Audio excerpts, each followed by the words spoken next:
Hello everyone, welcome to the CC Network 2018 Q&A. It's a new year, the channel is raring to go on its video content for it, and as a result, we are here today to answer your questions that you sent in graciously over the last month.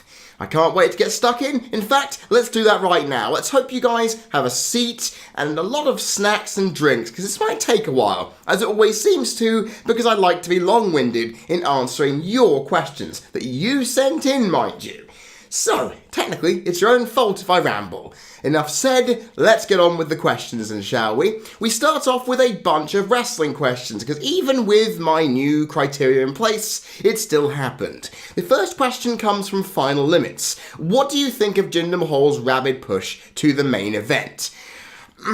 It was misguided and not handled in the way it honestly should have. Now, honestly, in my opinion, the title match where he won it was the best match up until his AJ Styles matches that he'd had in WWE, and logically, that was a pretty solid match. I gave it 3 stars, for God's sake. However, since then, his character work wasn't taken to new heights, it kind of plateaued in the same area, his in-ring work basically had the same effect, and over time, I got bored watching Jinder Mahal defend the championship. Now, he is the 50th WWE champion, and he went from jobber to main eventer to mid-carder in less than a year. Now, that's pretty impressive until you realise they tried to do a JBL and it did not work. Oh yeah, and they also had the marketing aspects to it. It was alright, it could have been executed a hell of a lot better than it was, but whenever he was on TV on SmackDown, I muted the television, because I really did not care. That just shows you how much of a poor champion he was. Now sure, some of his matches with AJ Styles and the occasional one with Randy Orton were fine, but he doesn't have a lot of good chemistry with a lot of people, meaning his defenses were pretty bad. I mean, he's in the mid-card where honestly he belongs, now the man of former WWE champion should be, knowing his reputation is a little bigger than it was before, but I'm going to say this right now. His push to the main event wasn't executed well, and I'm hoping they don't make the same mistake with another wrestler, because that wouldn't be good at all. Liam Rush 96, or LR 96, whichever one you prefer, said, should a wrestler's first title be a world title, or should they work their way up the card? Well, it depends entirely on the quality of the wrestler. I mean, to me, Shinsuke Nakamura should have been WWE champion at the first opportunity, because then he could have spent the rest of the year Kinshasa'ing people in the skull and making himself and the championship look quite dangerous, which is awesome. However, there are some wrestlers, much like an Edge, who end up working their way from the tag ranks all the way up to the top, just proving how good their character and longevity was. I mean, it depends entirely on the wrestler. I mean, some people, like Alberto Del Rio, have the mic skills, the gimmick, and the wrestling ability to become world champion in their first year in the company. And logically, that should have been done. It was great. Until they obviously botched it because of Edge's retirement and everything, you know. And then Christian won it, and then he didn't win it until Money in the Bank, in which case, it just was completely botched. But it still happened. So the thing is, I think it depends entirely on the wrestler. If you immediately see a star factor instantly, and you think, you know what, we can make a bit of money off of this, put him forward to the championship contention, and they'll surely make something of it. So to speak, I would think, anyway. Nonetheless, that's a good thing, I hope. Nintendo Fanboy 1988 saying, what are your thoughts on Austin Aries, Neville, and in future, Dolph Ziggler leaving WWE? Were they right or wrong? Now, Ziggler hasn't left WWE outright, I may add, at this time of recording. He may have left after winning the US Championship at Clash of Champions, which, again, we all thought was, oh god, they've signed up to a new contract, because they wouldn't have given him the championship otherwise. The fact is, we don't know what's happening with that yet, so I can't really say anything. As for Austin Aries, I can understand, because the guy is much bigger than 205 Live, and he should have been on the main roster to begin with. I mean, not to mention the fact he should have had his match on the main card. Personally, that's my opinion.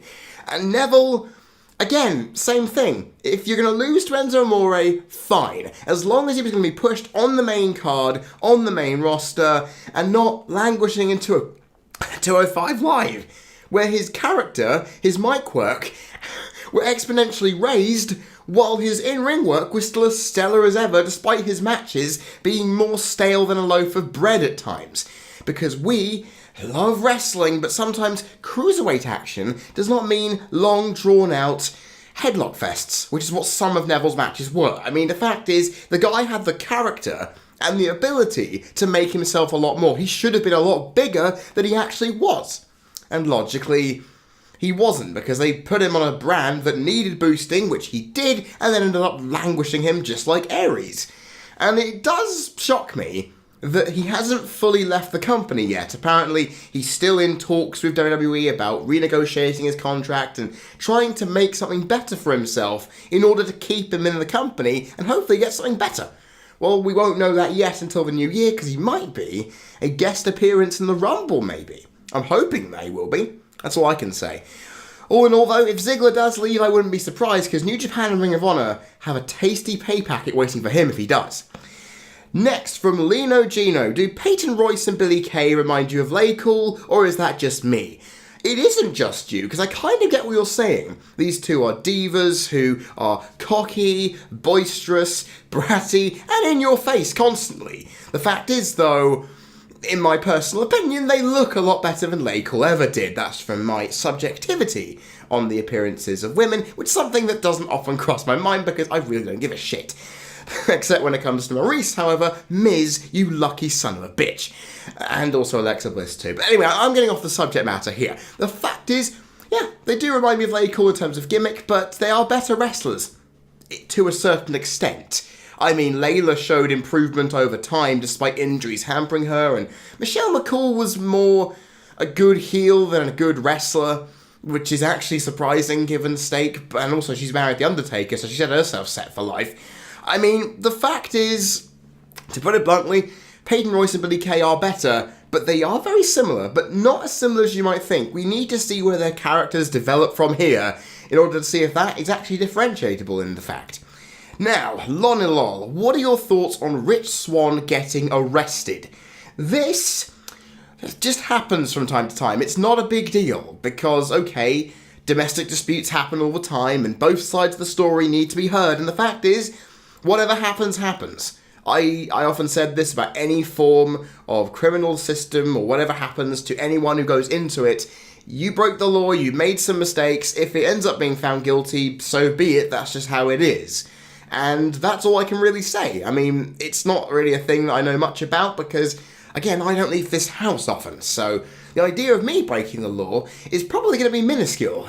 So seeing this guy go out there and have a spat with his wrestler wife, who apparently can knock 6 bells out of anybody, let alone him, and he could do vice versa, anything's technically possible. All I'm saying is I hope it gets sorted out amicably, and it's nothing too serious, because apparently it wasn't anything too serious, it's just been blown out of proportion. If so, if it's a small amount of things to make up with, great, but we'll have to wait and see on that one. I'm not sure how it's going to go, but him being arrested, it's not a big deal. This kind of stuff happens from time to time.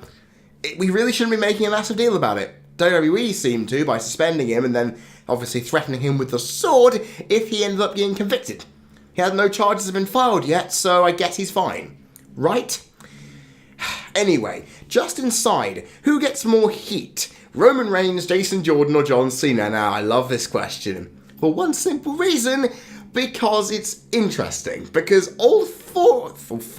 Am I including someone else? Is John Cena invisible and there's a clone of him? Blah.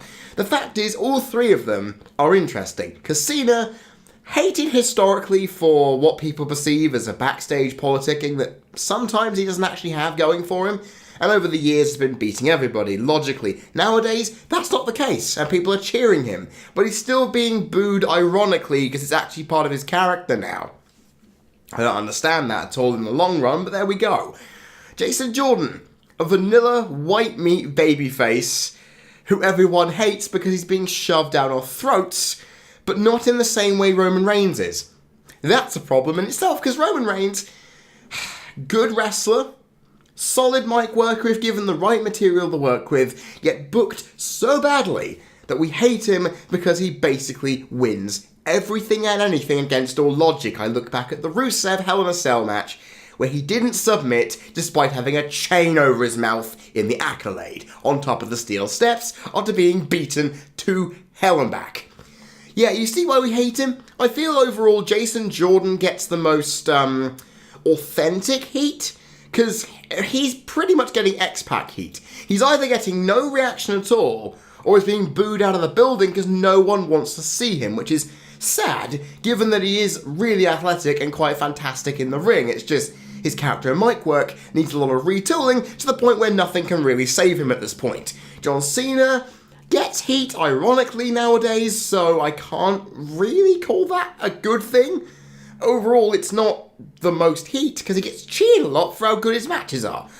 So I would probably go for Roman Reigns, because after what happened at WrestleMania 32, well, no, actually, no, scratch that, WrestleMania this past year, where he just stood in the ring and ate booze for a solid 4 or 5 minutes. I mean, okay, I'll give Roman Reigns credit. He may not be the worst wrestler in the world, contrary to many popular opinions, but he definitely gets the most heat. Jason Jordan hasn't gotten that much heat over time, despite how bad his character is. Moving on, largest 85 with this one here. What do you think of porn star Mia Khalifa bashing Ronda Rousey's decision to train and eventually sign with WWE, stating in her opinion that she has no self-respect? No self-respect. Coming from a porn star who got fucked in the ass for money. I'm sorry, I'm a person who does not like porn myself. I find it disgusting and quite horrible. You all can do what you want with that. But saying you're degrading yourself by going to WWE, she's going to make way more money than you ever will. I don't understand how you can have no self-respect when you go into a place where these guys and girls who do wrestle do injure themselves, putting their lives on the line for you and our entertainment.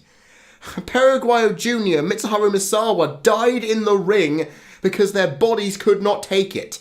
That is ridiculous. You don't see someone choking on, well, unless you like autoerotic asphyxiation, in which case, holy crap, you could die doing what you're doing, or choke on someone's dick. Anyway, the fact is, it could happen. You can die while doing pornography. It's just not going to happen as much as it would do in the wrestling ring. They hurt themselves in the wrestling business for our entertainment, and they do it all year round.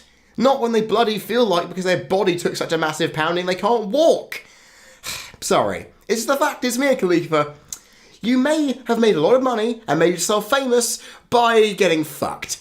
Then again, wrestlers have made a lot of money by getting fucked in a figurative sense. Fact is, though, it's nothing. You made a fool of yourself, and honestly, yeah, Ronda Rousey could kick your ass any bloody time because we know she's a legitimate badass despite having her face punched in by Holly Holm twice, so you see where I'm going here. You're not really taking the moral high ground, are you? Because wrestling is done something more morally pleasing than pornography ever will be. And again, if you like porn, go ahead and watch it for all I care, because I do not give a shit. Whoever this person is, porn star, doesn't really rank high for me. That being said. Okay, let's go on to the next wrestling question from Little Fish. Are fans hypocrites for cheering Cena over Reigns at No Mercy, especially after they complained about Reigns, the younger talent, going over despite Cena burying talent for years? No, because Roman Reigns' character's been booked so badly, like I've already mentioned, that this is a thing. It's because this is the younger talent that everyone doesn't like. It is a little hypocritical, I'll give you that. But at the same time, it's warranted because WWE have booked a character so badly that people are willing to boo a man who they're willing to cheer a man who they booed for so many years. They are hypocrites to only in the extent that Cena is getting the good side of the argument when it comes to Reigns. But that's because Reigns is the cool guy to boo at the moment, like Cena was back then, because internet smarks are assholes, to put it bluntly. The fact is, yeah, they are hypocrites, but not in the way you'd think. Just saying. Now, Bubblegum Flavoured Steroids asking, are you going to WrestleMania this year? Yes, I am. I got the tickets for NXT TakeOver, Raw, SmackDown, and Mania itself. It is going to be an absolute blast. Let's hope, because I'm visiting New Orleans for the second time, and I want it to be great.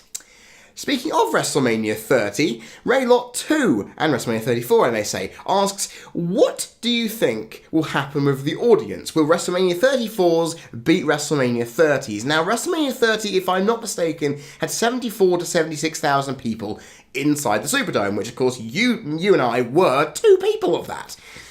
I don't think it will, because the stage will be bigger, taking up much more space. And honestly, I don't think it's going to have that much. I think it's going to be upwards of, 72 maybe? It's just not going to be the same because the stage is freaking massive.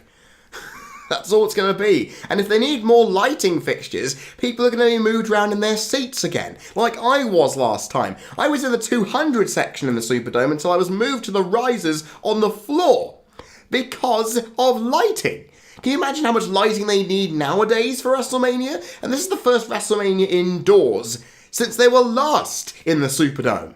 So, yeah, it's going to be awesome for an atmosphere, but I'm going to say this right now, it's not going to be as big because that freaking stage and the presentation that WrestleMania needs every year is going to trump all.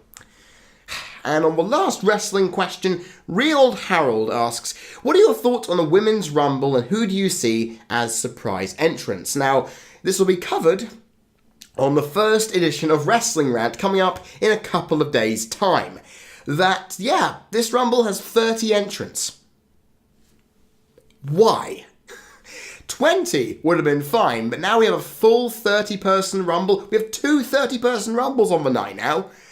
I'm not a huge fan of that, but I am a huge fan of watching these women fight for a championship opportunity. Because the women's roster for NXT, Raw and SmackDown combined could easily fill up most of those spaces. Call in a few people like Lita, Trish, Karma even, because I think they want her back for legitimacy's sake. Beth Phoenix even.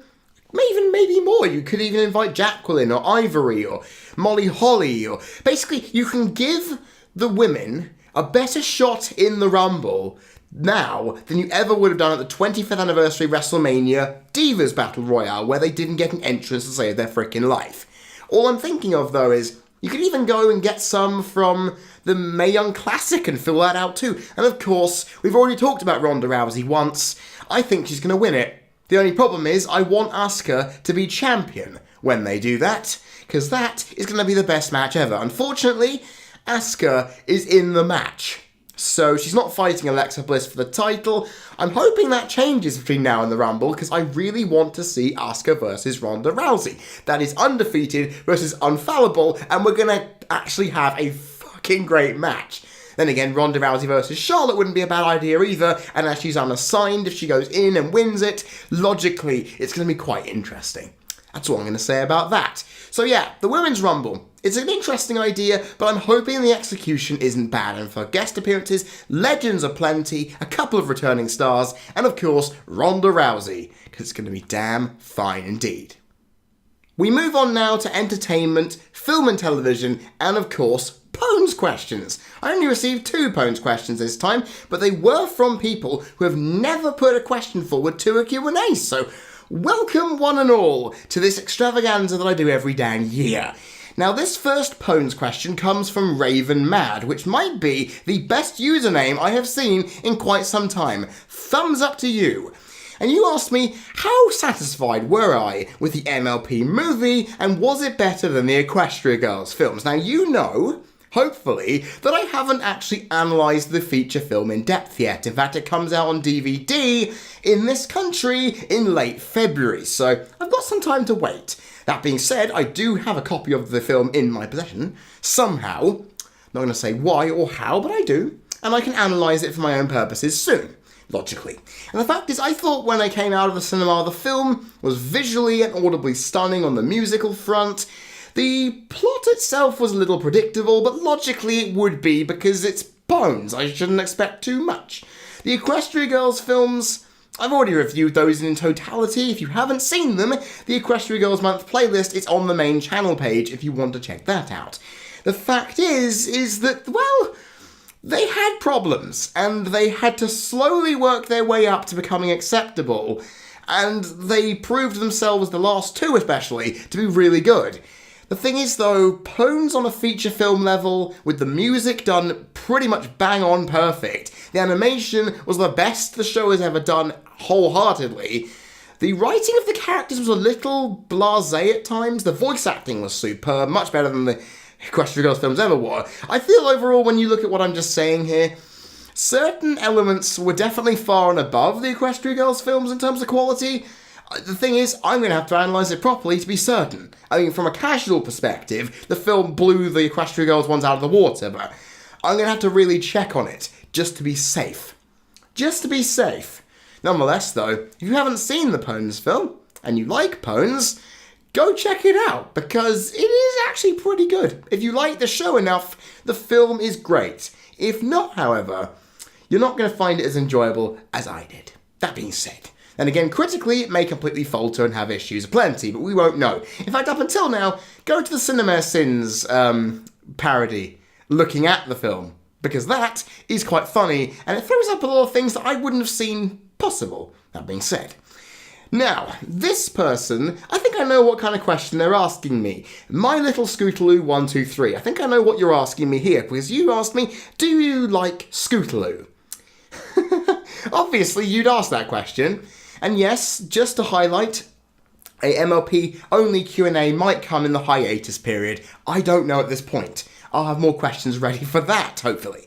Now, Scootaloo, a character who is very Marmite with me. I really didn't like her that much when she debuted, and of course I wouldn't, because she's massive, massive fangirl for Rainbow Dash, so logically I'd hate that to Kingdom Come. That being said though, her development, her gradual development over time has been solid enough, she's likeable enough now in her enthusiasm and excitement that it's not grating on the ears, and overall, it's not bad. She's not a bad character. I feel she still needs to have a lot of her backstory fleshed out a bit, because she's kind of an anomaly. We don't know where her parents are, we know in the books or comics she has lesbian aunts, and we need to have that sorted. Because she's already made note of her sisterly relationship with Rainbow Dash constantly, to the point where I'm a little bit worried that that's going to be so one-dimensional, it's all she is. Scootaloo is fine. She's not my favourite character in the world, she is my least favourite of the CMCs, but that's saying a lot considering Sweetie Belle is a long way away from Apple Bloom in terms of complexity and popularity on my end. That being said though, it's just what it is, I'm afraid. I've got to say Scootaloo's okay. That's all I can say. Real Harold asking me, are you a fan of Frozen if you like MLP?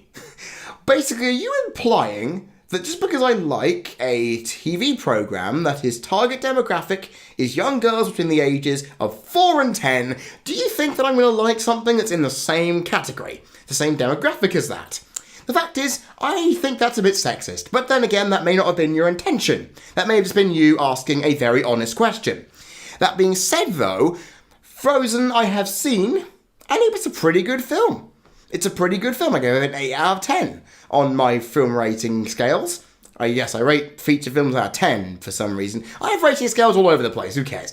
The fact is, though, I feel that the film was overrated to high hell. There are plot points that aren't explored, and things that should have been done a lot better, and the soundtrack, while solid, still irritates the crap out of me because of how overplayed it was. Not just that, it is not deserving of being the highest grossing animated film ever. Because it's not the best animated film that has ever been released. At least not in my opinion. You have to look at Your Name, My Miracle, Kiki's Delivery Service, Persepolis. Those films are better than Frozen. In fact, even, dare I say on a casual viewing, even the Pones film is better than Frozen for me. That being said though, Frozen is a solid, good film that was arguably for a while Disney's best. For a while. Let's just say though, Princess and the Frog wipes the floor with Frozen, and that's just my opinion. From a Disney watcher's perspective, I know some of you may argue with that in the comment section. Now speaking of entertainment and film and television and personalities, Large85 asked me, did you hear that Angry Grandpa died? And yes, I did hear about it. I posted a small little rest in peace thing on Twitter for it. Now, I was never a massive fan of Angry Grandpa because I couldn't tell half the time if they'd staged a lot of what they were doing and he was just getting angry for no legit reason and spending lots of money breaking shit. I found it to be a little too too fake for my liking. That being said, I watch wrestling. What the hell? The fact is, overall, having anyone die is sad, and it is great that he managed to make his last years on Earth ridiculously great, and he made a lot of money out of it, and that's great. Well done to him. He made being pissed off and angry on the internet a freaking art form. Even though I did not watch his content enough, he still proved that he was the bloody master of it. And we're not going to see a person like him on the internet for a while, because some people are attention whores when they try and do this. It felt natural despite being fake in its own right, and logically, if that's the case, then he must have done his job right. So Angry Grandpa, I tip my hat off, rest in peace. And for his family, I hope everything is going as well as it could be, because I lost my grandpa a couple of years ago, and it was not easy. And I lost my mum just over the last year or so. So that wasn't easy either. It's not going to be an easy task to get through the grieving process, and I hope everything goes well for all of you, and his fans included, actually. Hope it all goes well, and I hope his memory is going to live on, because those videos were bloody popular for a reason, right? Because no one wants to get sad watching an angry man just tear shit up. Because I think everybody likes to see that happen from time to time. It's why funny clip shows exist. Right. Next question, which is a big one, from Real Harold. What are your thoughts on net neutrality? Anyone who wants to remove net neutrality is an arsehole, because we do not need to pay more money on top of what we already pay for our Wi-Fi and internet usage, as well as other services. I don't have to say any more. If any company wants net neutrality to happen, you are money grabbing. Because I don't want to have to pay extra on top of the... Just to put this into perspective, right? If net neutrality gets passed in America properly through the court system, by the time I reach America for WrestleMania, I have to pay an extortionate fee to use the internet in my hotel. $14.95 for 4 meg internet.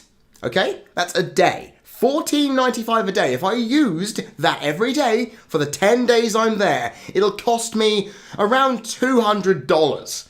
On top of that, if I had to pay fees of $5 to $6 for usage of social media, streaming services, YouTubes, whatever, it's going to cost me even more money. And I don't want to have to do that. Because I love the idea of being in this country, the United Kingdom, and not having to pay above the odds for other services.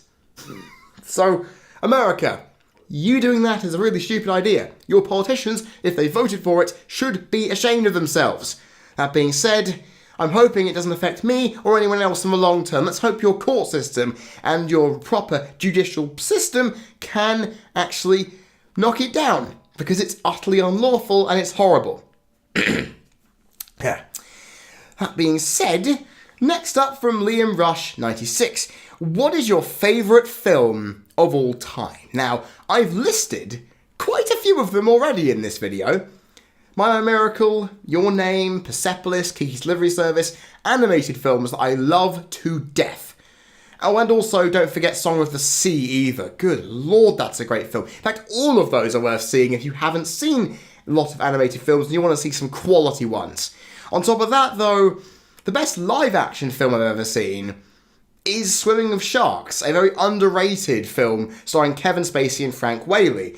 Very good films, looking at the film industry and basically the pushing point that some people can go to if they are small rungs on the working ladder trying to make it in an industry, and they push them a little too far. It is dramatic, intense, and funny as hell. It is surprisingly deep for a film that basically sees Frank Whaley trying to torture Kevin Spacey for a good portion of it. It's well acted, a brilliant soundtrack as well by Tom Hyle. It's a really good film. It's underrated as all hell, because whenever it comes to great Kevin Spacey performances, no one ever seems to talk about it. And it's Frank Whaley's best performance by a country mile that I'm surprised after Pulp Fiction the same year, he wasn't getting any more film work. Overall, best live action film I've ever seen, it's up there. That is probably the one that I will remember the most. When it comes to animated films, it's a tie between Kiki's Delivery Service, Your Name, and Persepolis. Those three are so good on an animated, story, artistic, and even musical front that I'm not entirely sure which one of the three is better. Because your name is Shinkai's masterpiece, Kiki's Delivery Service is the best Miyazaki-led Ghibli film. Yes, I know Spirited Away is amazing, but to me it's not on that level. And Persepolis, I've seen it in 3 different languages, in 3 different screen types, in 3 types of cinema. I know how good the film is. And if you want to see a political drama done right, that is exactly what you need to watch. Persepolis, damn worth it. In fact, for years that was my favourite film, and I might actually say that is, still. I haven't seen it for a few years, I may need to rectify that. It's a good film. In fact, if you haven't seen any of the films I've noted there, go and do so, they're well worth the time. Nintendo Fanboy 1988 asking me something of Sega, weirdly. What did you think of the Sonic Boom TV series? One thing. Mike Pollock, the man who voices Dr. Robotnik / Eggman in the games, as well as the animated properties, is arguably the best thing in it. It's so self-referential and surprisingly bland. It's funny as a show, but it doesn't tick all the boxes for me.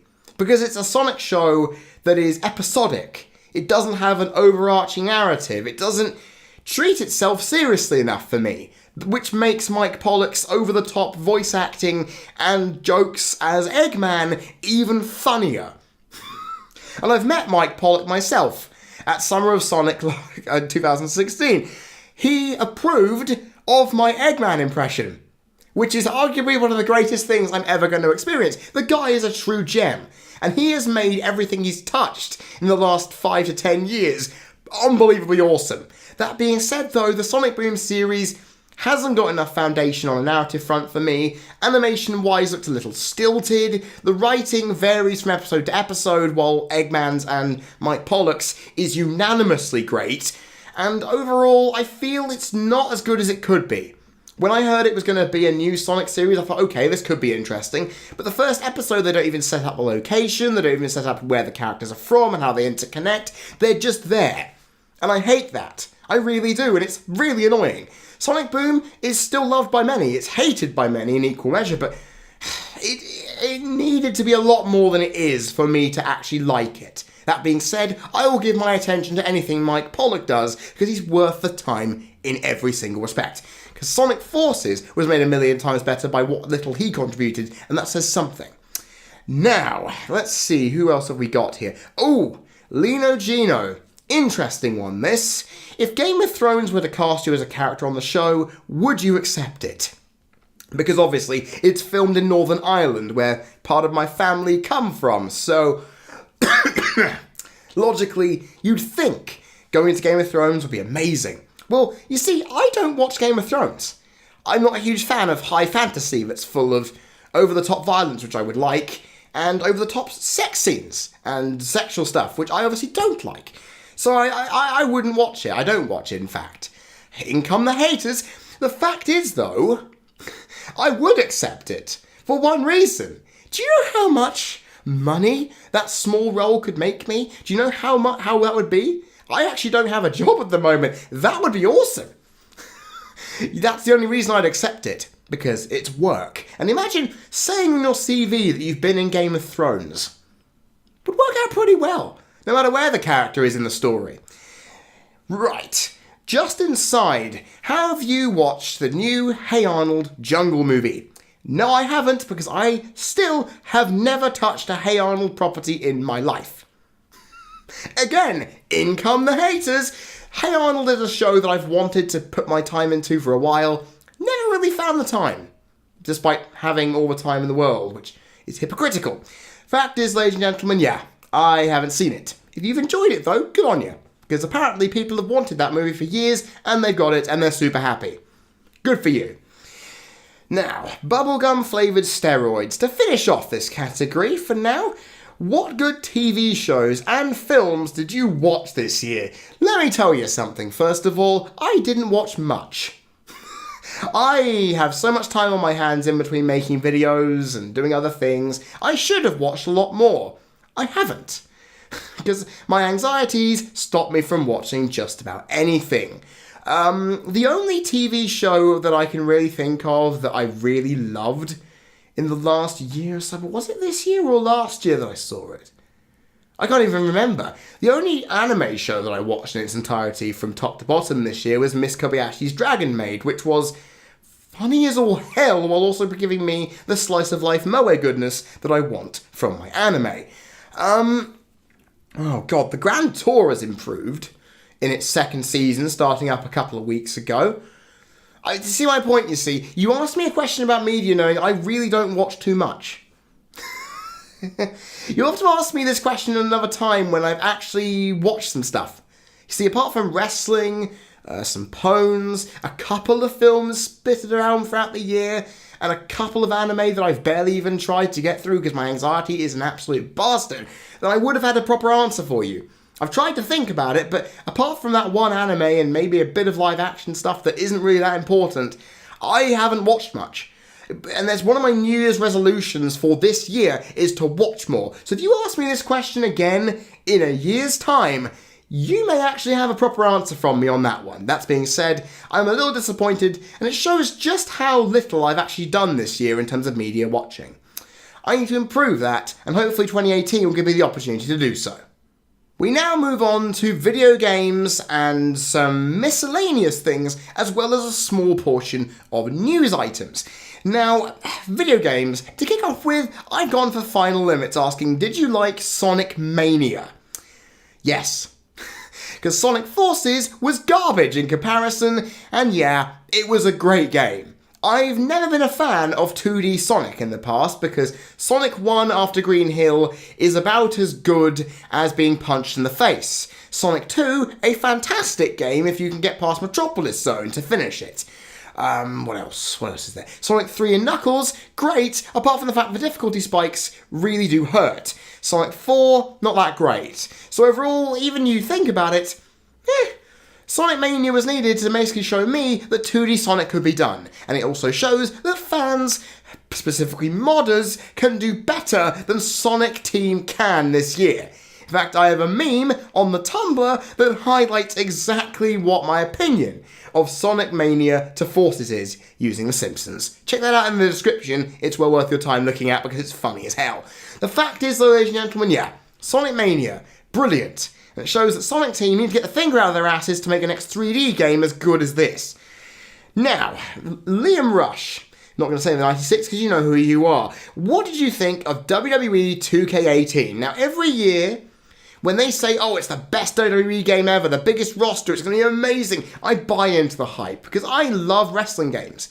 The problem is I've fallen out of love with them since they moved to the Xbox One because they're very bare bones, they have not much to them, and the menu system hasn't changed in 4 bloody years. For one problem I have with it, the fact is the wrestling gameplay may be at its best at the moment that it's ever been, but everything else surrounding it is pretty poor.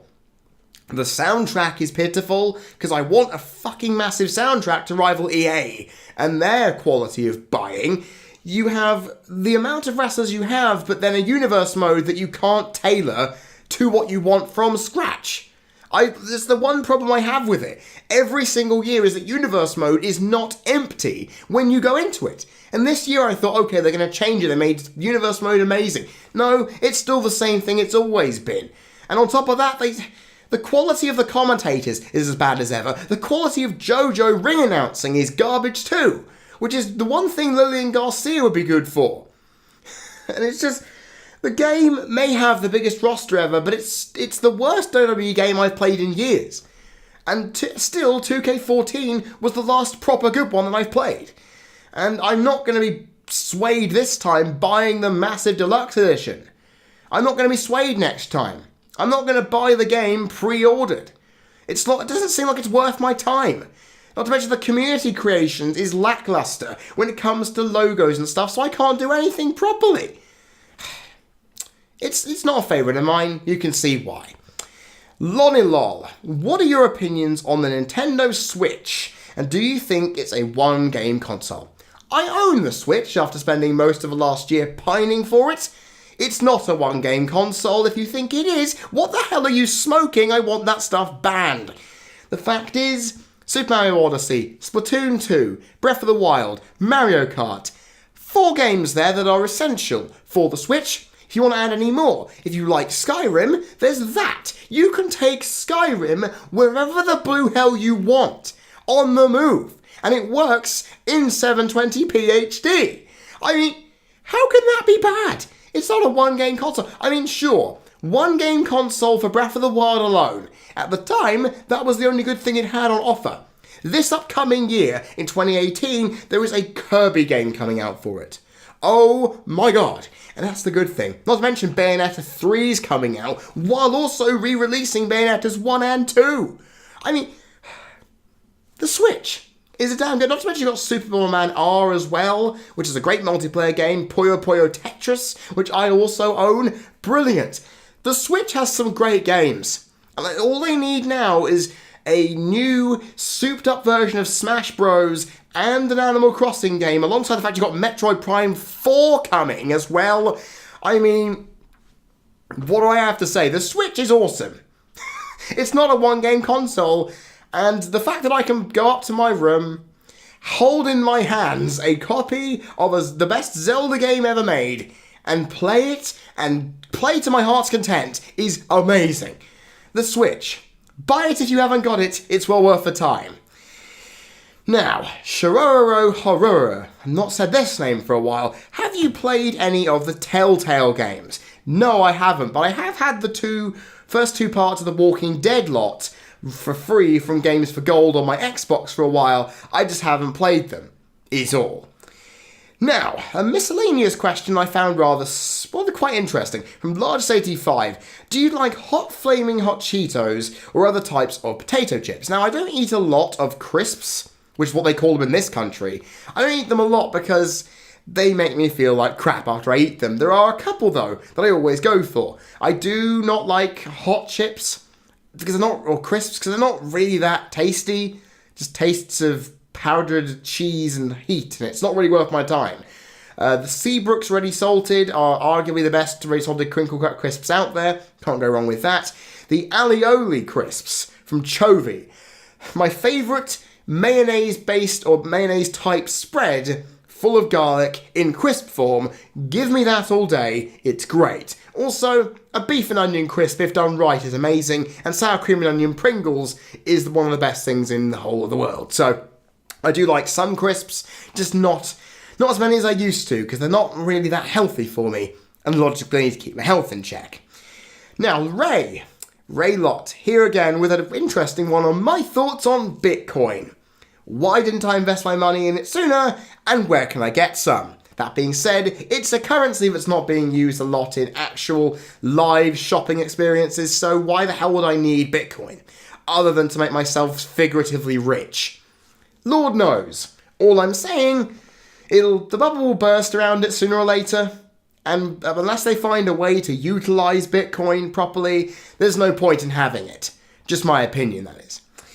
Now we've got on the news, where there's a few topics that people want me to talk about that happened in the last year. Because for some reason, my opinion on the news is somewhat validated. I don't know. Anyway, Nintendo Fanboy 1988, what did you think of the Ariana Grande concert bombings back in May? Now, these were the ones that happened at the Manchester Arena here in the UK. Now, I'm going to say this. It opened up an alarming part of security protocol lapsing that you never really think of when you leave a venue of any kind. Security post a gig or an event is really lax, because you can just walk out and that's it. There's no security detailing when you leave, which meant the guy could run in, detonate a nail bomb inside the place, and that was what happened. I mean, if anything, the bombing is a tragedy, as every other terrorist attack in any form is a tragedy, or any attack, let alone terrorism or not. The fact is, it showed a lapse in security protocol that has now hopefully been plugged. Because I agree, it reminded me realising that if I left any venue at any point, I could be, potentially hurting something. It makes you realise just how lax it was in the first place. And logically, that's all I can say about it. It's a tragic loss of life at a concert for a musician who I don't care about, but her reaction to it all was amazing. The benefit concert was amazing too, as people I know who went to it, and in case of me seeing it on TV, was worth the time. It was a sad day, but people have come out of it stronger than ever, so well done, Manchester. If there's any place in this country that can rise up from something like this outside of London, it'll be you guys. Right, the Keaton Jones scenario is being pondered next by Shiruro Harura, who asks me on that, as well as his family's potential links to white supremacism. Now, I don't want to get involved with the idea of what they do regarding white supremacy, because it's like saying, basically, if you hold that flag, you immediately are labelled as a racist, which is a little harsh, even though the historical connotations will say otherwise. Because unless they actually have gone out there and done stuff, waving that flag around like some arseholes did, waving that Southern Pride flag around, that Confederacy flag around, while shooting guns off at an African-American family's birthday party, that is pretty shit. If you do that, yeah, you deserve to be hated in every logic. If you don't do anything, you just have it going, oh, Southern Pride. Yeah, but then again, at the same time, it's another kettle of fish to go into the details why that's a bad idea, because, as I always point out to myself, history is written by the winners. So, having the losers in a conflict that happened over 100 and something years ago still parade their flags and the people who lost that war like heroes is surprising in every single logical respect. It freaks me out to think that that's even a thing that happens, but hey-ho, America. Now, in the case of the Keaton Jones scenario, being bullied is shit. If you are a bully, you're shit. I mean, to put it bluntly, it's just horrible. Even though this guy's family may have some mess up crap in it, it doesn't matter who you are, whether which skin colour, gender, religious affiliation, even your sexuality, whatever, you do not deserve to be bullied. No one does, unless you're being a royal cunt, in which case, logically, it's going to drive people to punch you in the face. Look at those neo-Nazis and the alt-right and you see my point. The fact is, this kid being bullied, he shouldn't be. No one should be bullied at school. Even I was quote-unquote bullied. It wasn't that big a deal, but still it happened in the smallest of degree. People would call it bullying, and logically it was, and it's horrible. Kids are dicks, because their brains haven't matured enough to actually respect other people. And logically, as this world goes in a further direction away from consensus and respectability than it ever has done, I'm not that convinced it's going to change. But kids, learn from your teachers, learn from your parents. Stop being dicks to one another. And this kid will hopefully have a better life for himself. Sure, he's just gotten money from a bloody GoFundMe that'll keep him going for life. Well, at least give it a couple of years, unless his parents don't spend it all. Because if they do, they're the dicks. Logically. Now, the next one here from Little Fish. What are your thoughts on the recent hurricanes in Texas, Florida, and Puerto Rico? Now, hurricanes are terrible. We all know this, because again, I went to New Orleans nearly a decade after Katrina, still suffering some problems down there. Not as many as they would have done, but still horrible. Texas, Florida, they're getting the support they need from the government because they're US states. But what I hate more than anything is Puerto Rico is still without electricity. How many months after? Donald Trump, I'm going to get to you in a bit, but you are a cunt. Because if you leave a place without any aid, any food, water, electricity, after a bloody natural disaster, you are a... Well, calling you a cunt is really not the thing I want to do. I just want to call you an absolute cesspool of a human being. And I haven't even gotten to the question with you involved in it yet. Puerto Rico, I hope you get what you need soon, because if you're a US territory, hopefully going to become the 51st state of the USA soon, because you had a referendum that wanted to have statehood. Let's hope you get it, because then, hopefully, Donald Trump will pull his finger out of his arse and actually do something for you. But then, of course, because he thinks you're like Cuba or Mexico, he's not going to do shit. And again, I haven't even gotten to the question on Trump yet, and I'm already losing a gasket here. Fact is, Puerto Rico, I hope everything gets sorted out. For the love of all that is holy, no one would leave this happen. Because hey, when the Falklands got attacked, what the hell did Britain do? We went all the way down to the south of Argentina and fucking liberated it. What the hell has Trump doing, not offering help to one of his own country's territories? I bet if Guam got attacked by North Korea, he would actually do something. Because Guam is a military base and he loves that military. Anyway, away from the Trump shit, I'm not even there yet. You see what I mean? I've got a lot of questions about Trump and he pisses me off just talking about it. Bubblegum flavoured steroids now. What are your thoughts on the Las Vegas shooting?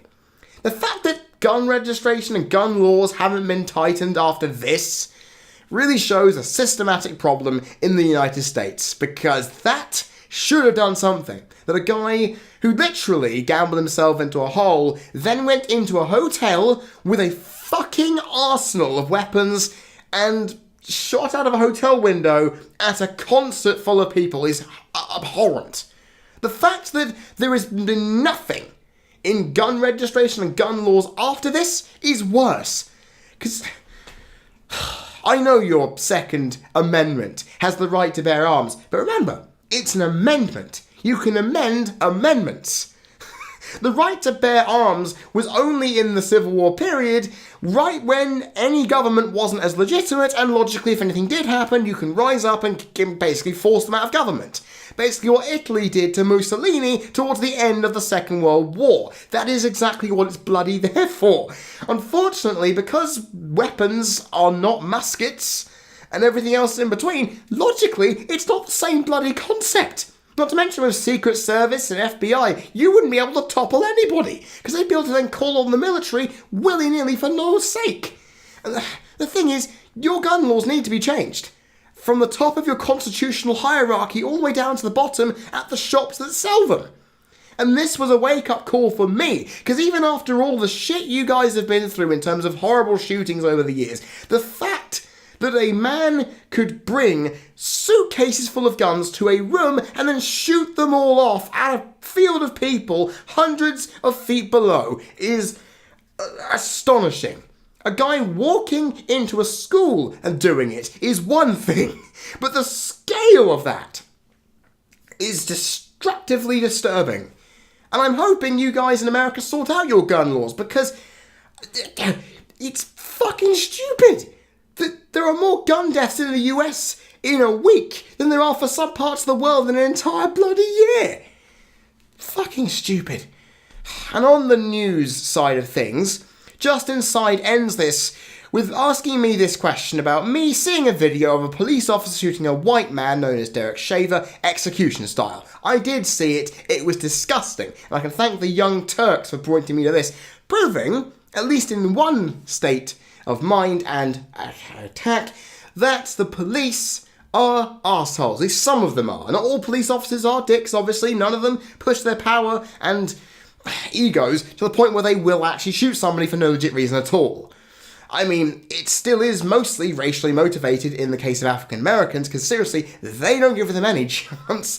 The fact is, though, I'm going to say this right now. America, you have problems with your gun culture and part of your police culture. Bloody change it, you're going to have a real issue on your hands. We finish this Q&A off with a bunch of political questions, as well as a personal question directed at me, just to round everything off.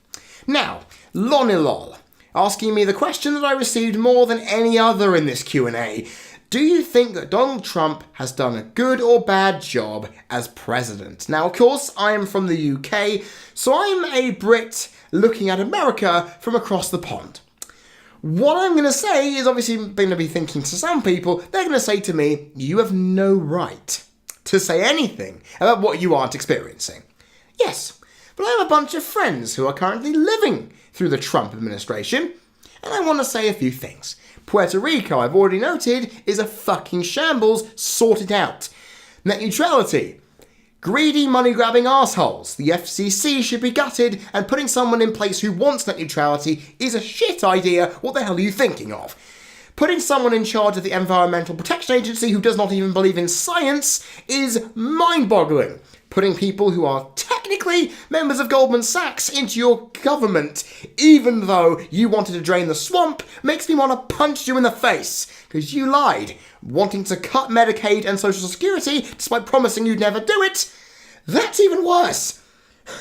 Trying to ban parts of a religion, or people in a religion, from certain parts of the world from coming into your country, while also potentially agreeing with a man on your Security Council who wants to introduce a Muslim registry, is even more insane, because that is how fucking fascism started. That is how the Nazis started to put their plan into motion. You don't want to do the same thing, Trump, you dick.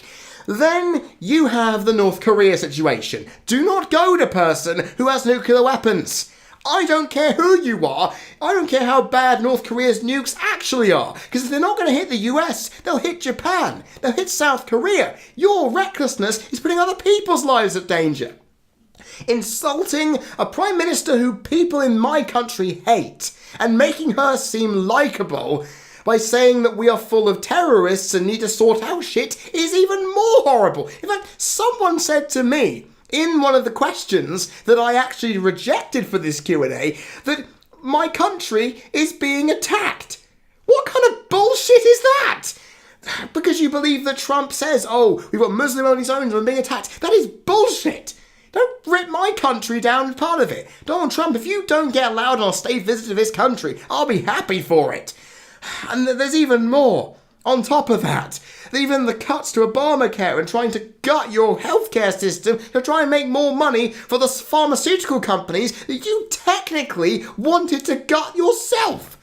You lying ass. Yeah, every time I think about Trump, talk about Trump, I get angry because he's done a shit job. He is benefiting those who are friends of his in the business world. Now, the business world is a bit egregious in what it does sometimes. I have to admit we need businesses to get the economy rolling and getting trade working. That's needed. But to have them all making more money at the expense of most of your country's populace is bull. And and his reaction to attacks and murders and all these social upheavals, everything to do with the white supremacists in Charlottesville. That's horrible. He says everyone else is garbage except for white supremacists. What kind of bull? It's so bad. It's so bad. And on top of that, he acknowledged that Jerusalem was the capital of Israel, pissing off the entire Middle East. And he supports Duarte in the fucking Philippines. Oh my God. There are so many problems that Trump has. And that's not even the worst of it. John Oliver can highlight a myriad of others. He's done a terrible job as president. And I'm only watching from the bloody outset. Those of you who are living it probably know there's stuff that's even worse than what I've highlighted. But that's only the smallest minute thing. And it's horrible. Trump is a cretin. He shouldn't. And hell, I even want to point this out. If Kevin Spacey can lose his job on House of Cards, and many others can, from allegations of sexual abuse, then how the blue hell can Trump remain as president when he's admitted live on air to fondling women at a pageant that he used to run? It is horrible. It's ridiculous. And I'm just going to say this right now. If Trump is not impeached by the end of the year, I'm going to be incredibly stunned. I mean, I've been following politics most of my teenage and adult life. And Brexit is already a mound of shit that I don't even want to trawl through on my country's side of it. Then I have to look at Trump and go, oh God, at least I can't get a break from crap politics anywhere in the world nowadays. And Trump is the absolute zenith of it.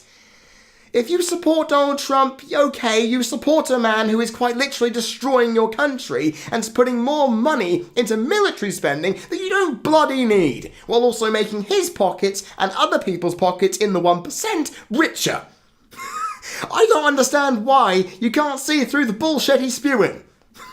He speaks his mind, yeah, but at the same time, he also lies through his teeth, cannot speak to you fully, and has a staff who is quite literally being the equivalent of a prostitute on a rough night out by sucking the man's dick so hard that logically he loves the taste of it himself. Good God. And not just that, I've got another question here from Shiroro Harura. What are your thoughts on celebrities still bitching and moaning about Trump? There is a reason for it. Because people were bitching and moaning about Trump before he became president. Afterwards, it's then thinking, you know what? We have enough social media presence and the ability to reach out to people. That is why they do it. Because it impacts everyone beneath them. And if they realise that, okay, look, I may be in a better position off than most people, but I am not going to stand for this bullshit, then logically they have to. It's the reason why Trump wasn't able, as a celebrity, to be able to mouth off about his own political viewpoints, he wouldn't have had the platform he needed to become president in its own right. Ronald Reagan would not have been intrigued by celebrities, governors, and others to go into government and become a governor of California, then the president himself. And every other celebrities have the ability as a platform to state things that people agree with.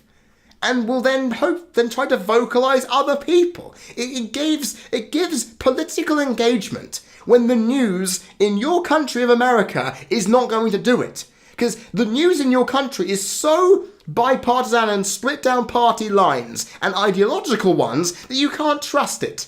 So you have to go to other people who aren't in the media or who are but on the fringes, who actually try to divulge and look into things logically, critically and well, and go to celebrities who have the platform to speak their mind because it's all you have. And celebrities are affected by Trump just as much as the normal person is, but probably not as much. They're still feeling it too. So they're bitching and moaning because it's what you have to do, because it's what counts as political engagement in your country, when that's the only logical way that people can get certain opinions from people. You get what I'm saying? It's really bad, and once again proving, I really hope Donald Trump is not US president by the end of the year, but then again, if he gets impeached, doesn't that mean Mike Pence goes in the office instead? Maybe not. Maybe yes, because it was what happened with Ford after Nixon went. Good Lord. All I'm hoping for, ladies and gentlemen, US politics. Get your fingers out your ass and do something. Because your country is slowly dissolving to crap.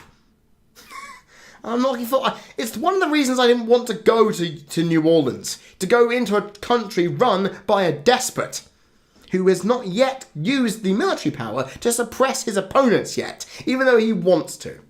Donald Trump. That's for you, and you can stick this finger straight up your own arse, because that's all you're going to want from it, I'm sure. Now, away from US politics, Ray, you're here again. Will North Korea settle down if China tells them to do so? No, because last time China did say to North Korea that we are quite afraid and quite scared by what you're doing, we're going to put some sanctions on you, North Korea didn't give a shit. So the fact that you're saying it could potentially happen again, I don't think so. All I'm saying is right now, if China gets attacked by North Korea, different freaking story. Anything else though? Not sure, because of course China are still their biggest ally, alongside elements of Russia in some cases, but that was pre-dissolution of the Soviet Union, of course. Fact is though, I'm going to say this right now, China is not going to help North Korea budge anything. North Korea is so full of itself it could technically be popped like a balloon and still inflate itself. All being said. Now, we go on to this question. Lino Gino, what are your thoughts on NFL players, in your opinion, disrespecting the national anthem by kneeling? Now I say your opinion, because for me, I don't find it disrespectful in the slightest. Then again, I come from a country where you don't pledge allegiance to your flag every single day of your young life in school. I am very pleased about that. You see, The freedom of expression and freedom of speech in your First Amendment highlights you can do whatever the fuck you please as long as you don't break any other laws in the process. Now, you say, oh, it disrespects the military. People of the military have come out supporting the NFL players and Colin Kaepernick in the process because they're saying, we defended your right to do whatever the blue hell you want to do in front of that flag. You see, the one thing I know is that the Pledge of Allegiance is what you do when you hold your hand over your heart when you're young and you pledge your allegiance to the flag and the Constitution. That's not what you do at football games. Well, it's been so politicised and so inflated as a tribute to the military, that's where people find it to be a massive, massive furore about it. To me, it's not. It's rightfully protesting at racial inequality and police brutality in your country. To the point where an NFL player was accosted by police and nearly murdered over something that they never actually did, to prove the point that it doesn't matter how rich or successful you are as a black man or woman or child in the USA, the police are going to go after you because racial profiling exists in your system. Have I not already noted this already? America. Your priorities are in the wrong fucking places. Sort out your social inequality, your social problems, and maybe your country, the land of the free, will actually bloody live up to that moniker.